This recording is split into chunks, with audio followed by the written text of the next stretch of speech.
Hello everyone! Magluto na naman tayo ng buo na manok. Inventong luto din yan guys. So, gagayahin lang ninyo ang aking video. So, yan yung manok kailangan natin. Hugasan ng lemon at saka asin para hindi siya malansa. So, gagamit tayo ng parsley. Yan, itadtad natin. Yan, lagyan ko ng lemon juice. Pagkatapos, butter. So, lagyan ko ng garlic powder, at saka paminta, onion powder, at saka asin, tapos mantika na kunti.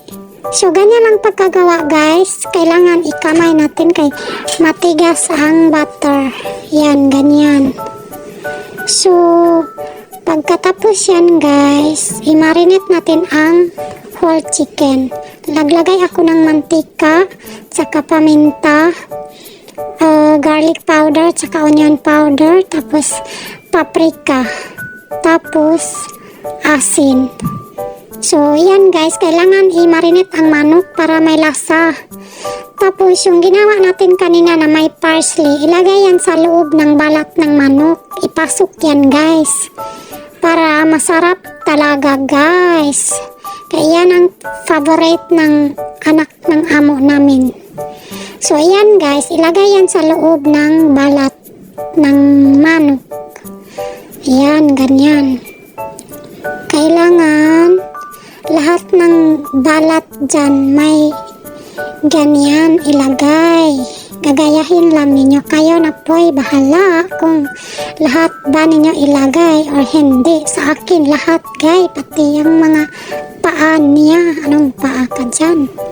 So, ganyan lang. Gagayahin lang ninyo kung gusto ninyo magluto. Yan, ganyan lang guys. Tapos yung mga tira, wag itapon. Ilagay din yan sa taas guys. Tapos ipahid-pahid natin dyan guys para may lasa. Ganyan. So, ganyan lang guys. Magtiyaga lang, tiyaga lang talaga guys. Para di tayo mapauwi ng Pinas. So, yan. Ilagay ko na sa plato na pang-oven. Kaya i-oven natin ng 35 to 40 minutes. So, ganyan lang. Tapos, nilagay ako ng mantika. Tapos, yung mga tira-tira, nilagay ko dyan sa taas niya, guys. Para maganda naman tingnan, guys. So, ganyan na. I-oven na natin, guys. Ilagay na natin sa oven. Antayin na lang natin mag-brown. Yan. Pag-brown na, guys, ganyan ang itsura. Baliktarin natin. Ibalik ulit sa oven. Para pareho silang brown. Yan. So, ayan na. Kunin na natin. Ilagay sa plato. Yan.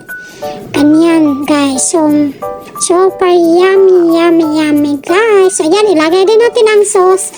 Huwag natin itapon yung sauce para maganda tingnan, guys. Parang, ano ba siya? Yung naglaway-laway ka dyan sa sarap. So, ganyan, guys. Ilagay ang sauce.